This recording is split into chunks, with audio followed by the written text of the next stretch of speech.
Hey guys, welcome back to the channel. We've got another video here from English Heritage, and this one actually seems really cool because again, we're doing something, going to be learning about something I have never heard about and didn't know about.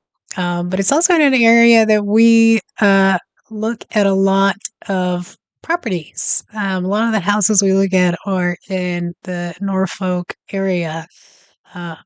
So this is actually this is really cool to me. Hopefully you guys enjoy it too. But it is How England Was Made, Episode 1, Neolithic Mines. So it's not, I know you guys had mines, a couple different areas, like coal mines, but this one, like, I think predates the Romans, which is wild. So I'm super excited to hear more about it.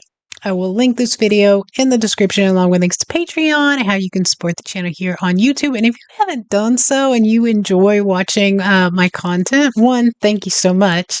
But two, please jump over to Patreon. You can join totally for free and get access to tons of full episode reacts, videos that aren't on YouTube. You can get access to them for free. There is content that's paid, but like I said, you get access to tons of stuff for free that is not on YouTube. You get like full first seasons of shows. I do a lot of British shows, and we're about to start 2 more. So go check it out. But let's do this. Here in Norfolk, on this unassuming patch of land about 35 miles to the west of Norwich, lies an important landmark in this country's history. I'm Rob Bell, engineer and adventurer, and I'm exploring some of the most fascinating and significant sites in England's industrial heritage. Grime's Graves is a complex of Neolithic flint mines. It first operated over 4,500 years ago and continued for several hundred years. And in the present day, visitors are still able to descend an open shaft and walk in the footsteps of those prehistoric miners. Before we head down, let's meet with English heritage historian Susan Greeny to find out more about this prehistoric site. Hi. Susan, nice to meet you. Welcome to Grime's Graves. Thank you very much. It's quite a landscape. I'm not sure as I've seen anything like it before. It's amazing, isn't it? It's a really special place. And all these divots and bunkers all around, they're the actual flint mines, are they? Yeah, each of these hollows is the top of one of the really deep shafts that goes down, and there's about 430 of them here at Grime's Graves. Wow. This is the only place in the country where you can actually go down into a Neolithic flint mine. And we can do that right here, right now. We can do that, yeah. So there's more than just this. This is just the only one that is open to the public. Wow. I was hoping you'd say that.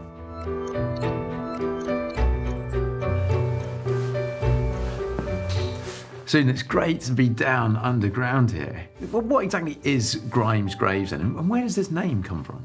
Well, Grime's Graves comes from the Anglo-Saxons, who gave this funny undulating landscape the name of Grim, who was their god. It's also known as Woden. So it's Grimes and then Graves, as in pits or hollows. How important was flint in Neolithic Britain? I mean, what kind of things was it being used for? Flint was the most important material for Neolithic people. It was used to make every single tool that you can imagine. It's kind of the Swiss Army knife of the Neolithic.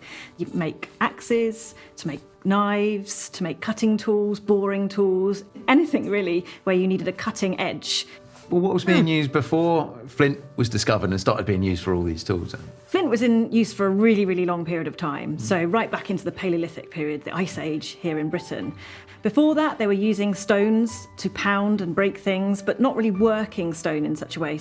Mining is a hard graft, because I'm now thinking as well about the tools and machinery that they might have had available to them, and I'm guessing it's rudimentary, if anything, really. The main tool that they were using was antler picks. So they were using these both to hammer out the flint and also to chip away at the chalk to expose areas of flint. Flint is quite a strange material in some ways. It's incredibly hard, but most of it appears in kind of nodules. So you're just taking out nodules from the ground that are already self-contained. And if you strike flint in the right place, it breaks in a very predictable way. So people would have been able to break up pieces quite regularly. It's so cool. It's phenomenal to think that this hole we're stood in now was dug out by antlers. Have you guys gotta let me know in the comments if you have been to these mines and what you thought of them. Like if it was gigantic, if it like it would blow my mind. Like obviously we know people in the past did this and used this for tools, like they said, because it's easy to break off and stuff like that. But being able to see it with your own eyes and knowing it are two kind of different things, aren't they? Yeah. Was this just another flint mine amongst a number of flint mines around Britain? The flint here in this part of Norfolk is particularly high quality. I've got a little bit here to show you. You can see it's this beautiful black colour and it's got no impurities in it. It's really pure. And it seems that people were deliberately selecting this type of flint because it was very easy to work and created amazingly good and sharp and hard tools.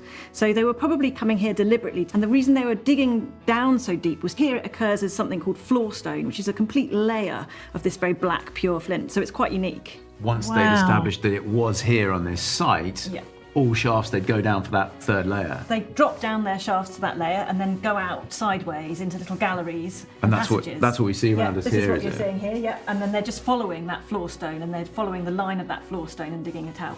In a shaft like this, that would be open to the skies, but when you go off into these galleries, I imagine it's going to get pretty dark in there. Yeah, the shafts themselves would stay relatively open to the daylight, so that's okay. But yeah, once you're off down the galleries, it's very dark. We have found very small little chalk lamps in some of these mines, and some of them have been found to have traces of oil in them. So it's quite likely they were taking in little lamps, or perhaps kind of burning tapers of some kind. Guys, you think about like this and then like modern day people, they were just so much more efficient. I mean, I guess they had to be, but like, look what we've evolved into. Like, people that sit on a couch and stare at a phone all day long. You just like arguing with like bots on the internet and social media. Like, we have gotten so much knowledge literally at our fingertips, and I feel like have just gotten so dumb and useless. The people would have been mining this flint, which is incredibly sharp. They probably would have had cut hands a lot of the time, but they'd have also been white. You know, they'd have been covered in chalk dust. So people coming down here mining this flint, it would have been quite an experience. And you'd have known which people had been down mining because they would have looked so different. Once the flint's been dug out from the ground then, what happens to it? So once it gets up to the top of the shaft, they're working it into what we call rough-outs, which are the basic rough shape of an axe, just knocking off all the sides of the nodule that you don't want to be carrying around with you. And then those rough-outs are exported. And do we know where these products might have gone on to? We know that it gets transported all across southern England. There's even a hint that perhaps it gets across to the continent, into France. And because it's such good quality, and because it's this lovely dark colour, it can be made into the most beautiful polished axes and things. People do seem to have been transporting it a very long way from its origin here. Do you think that those people who were involved in the mining here would have known the significance and the quality of the flint that they were mining? Or was it just another flint mine for them? They knew that this was particularly special and important flint. They came back here and dug over 430 shafts over many hundred years. They would have been famous. I mean, I think people across southern England would have known Grime's Graves. That's where the really black flint comes from. What happened for there to be an end to the mining of the flint here at Grime's Graves? Grime's Graves is being dug in the very end of the Neolithic period, the end of the Stone Age. And what happens is that basically metal arrives from the continent. And of course, bronze as a material is very, very hard. It's much more efficient at doing things like cutting down. Do y'all call Europe the continent? I've never noticed that in any other videos. Because I was like, where? But is that what y'all call Europe? Trees, and it's also moldable. You can make it into any shape you wish. So really metal takes over as the tool of choice, and here at Grime's Graves, flint mining stops. Susan, thank you so much for bringing me down here. It is fascinating to come and learn exactly what's gone on here. It's been a pleasure. When you come to Grime's graves, the first thing you notice is this bizarre landscape, these pitted craters all around you, and that's intriguing enough. But it's even more fascinating when you get to scratch beneath the surface and find out just how important an operation this Flint mine was to prehistoric progress in this country. Grime's Graves is open to the public during the warmer months of the year, and you can find out everything you need to know to plan your visit on the English Heritage website. And whether you're more interested in what's above ground or beneath the ground, I can tell you it's well worth the trip. That was awesome, y'all. That was really cool and interesting. Yeah, let me know if y'all have been down there. I know there's like a couple of you. You guys are so cool because there's such an eclectic group of people that will comment and watch the channel, and it's an honor to be able to talk to some of you guys because there's like archaeologists, there's people that have worked the underground, and I just think it's so cool. Just different walks of life and so just wealths of knowledge. You guys are wealths of knowledge. And yeah, let me know if you guys have been there, if you have any stories, if you have additional information to add. If we should look at any other mines, let me know in the comments, guys. And don't forget to like, share, subscribe, and I will catch you guys tomorrow, as always, with another video.